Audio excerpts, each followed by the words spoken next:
Hi, I'm Marty Levinson. Welcome to Northtown News Magazine, and we're here today to snip away at eminent domain. Hi, I'm Marty Levinson. Welcome to the Northtown News Magazine. Hi, I'm Marty Levinson. Welcome to the Northtown News Magazine. For the identity of the real Marty Levinson, please stay tuned for the Northtown News Magazine. Come on, baby, don't you wanna go? Come on, baby, don't you wanna go? Back to that lemon light city, sweet Hope, Chicago. 224 446. Come on, baby. Hey there, I am really Marty Levinson. Don't let anybody fool you. Welcome to the Northtown News Magazine show with the greatest cameraman around, Sonny Hirsch, and your host, Avi Myers. Thank you, Marty. Avi Myers, Northtown Neighborhood News Magazine, a presentation of Sonny Hirsch and myself. Dial us up on the web, ntnm.org. All of our shows are on YouTube over the last 8 years.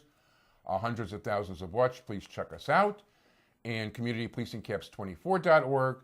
And we've highlighted of late the problems with eminent domain of Northeastern Illinois University wanting to take over Bryn Mawr Avenue from Kimball to Central Park as stage one, and stage two being Foster, the north side of Foster, along similar routes for a dormitory and private development when it's a commuter school with declining enrollment that's not even rated in anybody's top 500, probably not even top 1,000, but whatever.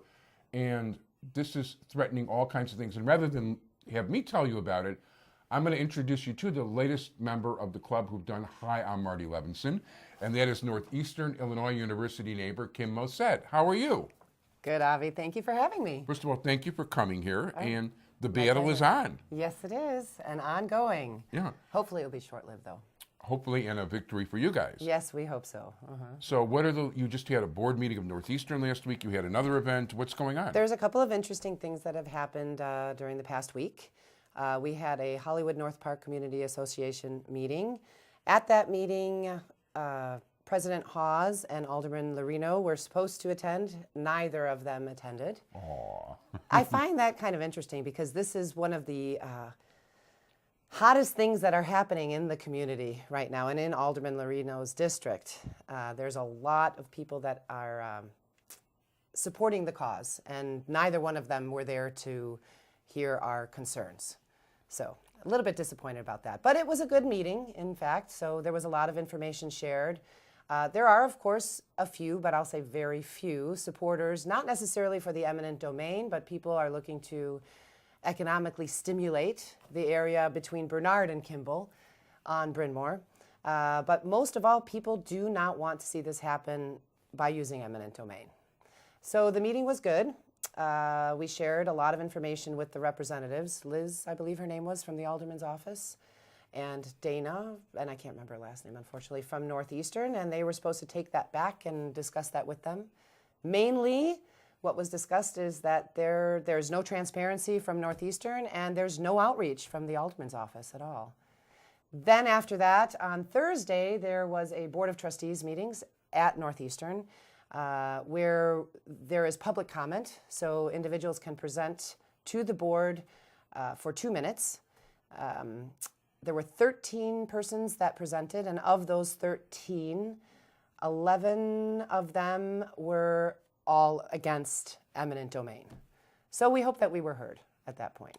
As a matter of fact, Bill Tong, who was here last time with you and with Professor Stockdill, sent me a video of one of them where it was almost embarrassing the way that the Northeastern people were trying to shut him down before he finished. Well, yes and no. We did have 2 minutes, and which doesn't really seem all that fair. It is. I have to agree with you. First of all, the board meetings are scheduled in the middle of the day. I'm sure that there will be many more people that were there to give their public comment, but it's difficult to take off of work and get to a board meeting. Which is probably one of the reasons they have it in the middle of the day. When it's an issue like this, 2 minutes is really not that much. So I think next time I'm going to have to apply to speak for 4 or 5 minutes.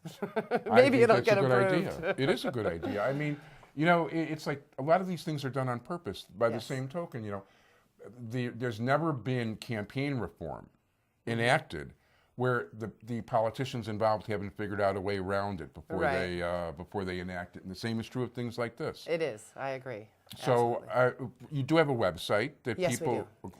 NEIUlandgrab.com. There is a lot of information there about what is going on. The information is factual, despite what the representative from Northeastern claimed at the meeting, which was a little bit disappointing. It is all factual. It is based on information that we've received from Northeastern University. So please visit the website. And if you have not signed the petition at change.org, we would really appreciate it if you'd show support and do that for us. And there is a link to it through your website. There is a direct link to it on the website, absolutely. So moving forward, where are we going? So now we are focused on getting the Northeastern Board of Trustees to withdraw the eminent domain lawsuit, and that was the message that the 11 speakers asked the Board of Trustees to do. So it has to be seen if that will happen. I hope there was a lot of discussion around it when they went into closed session. And then the other thing, of course, is to get commentary and get help from Alderman Lorino. This has been a project that's been going on for so long. It's actually been happening since 2012. And there's, Wow. in the board meeting minutes, which we found, Sharon Haas has said the university is working with the alderman to achieve the goal of dormitories. And the alderman has always said, I can't take a position on it. She doesn't want to say anything about it because she claims to not really know anything about it. But we found that she has been working with the university to redevelop the property, and we found a lot of interesting things. For example, in the president's report, it says here, discussions continue with Alderman Lorino. This is Sharon Haas' president report. Yeah. And the City of Chicago's Housing and Economic Development Office concerning residential hall in the 39th Ward, City of Chicago. Tax increment financing, TIF funds, are being considered for this project. I find that very bothersome, considering that this is a public university. So, Yes. and then there's been articles in the NEIU Independent and also DNA Info that just reestablishes that the alderman is well aware of what's going on. The property owners did meet with her. They did not get any support from her. We have reached out to her. We have put phone calls into her. We have yet to have a response. There has Wow. been no response whatsoever. That's not a good thing for her a few months before an election. No, she's running for election again in February, and well, we'll see what happens. That would Hopefully be things will interesting. change. Yeah. Yes. You never know. I mean, the people in this country, I think, are ready for change in a lot of departments. I really do. And that would certainly be one of them. We're finding that we're gaining support in the Albany Park community and in Sauganash, and these are all part of her district. So I think it would be a good thing for her to address it very soon. No, that sounds good to me. Now, I have to ask about the other two the state elected officials, John D'Amico and Ira Silverstein. Have they been any help to you at all? No, they have not. Big shock. No, unfortunately. We do know that I think it was Silverstein that supported an eminent domain bill, and D'Amico, he also voted yes to community colleges being able to expand with dormitories. Now, that isn't necessarily related to Northeastern, but of course it does help their cause.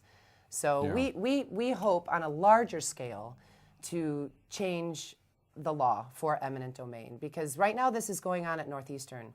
There are also things happening at Northern Illinois University. So this isn't just something local, it's statewide. The whole eminent domain law has to change, and we have to protect the private property rights of citizens. No, I agree. There was a very unfortunate Supreme Court decision in New York where places like the New York Times got to benefit directly taking out private businesses, and it just, to me, it's unspeakable. I mean, it's their business, it's their property, it's people. It's just because you can write a bigger check Right. doesn't entitle you to ruin other people's lives, and we're talking about ruining lives. Absolutely, yes, we are ruining lives of the property owners there, the residents there, and a lot of these residents are NEIU alumni, which I find pretty sad. That is definitely sad. I mean, it's sad in so many ways, it's not even funny. It is. It's unfortunate. But at this point, Mickey's hands are already pretty much there. So I told you. It went quickly. So your website again? NEIUlandgrab.com. change.com. Sign the petition, change.org, to support the cause against eminent domain on Bryn Mawr.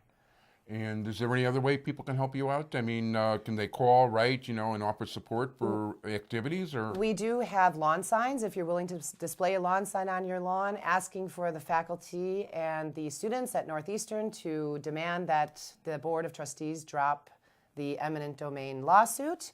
And you could probably write an email to on NEIUlandgrab.com and request one. We'd be happy to get you one. Sounds good. Kim Moseid, one of the neighbors of Northeastern, and we hope you win your battle. Good Thank luck. you very much. Good to see you, Avie. Thank you. You too.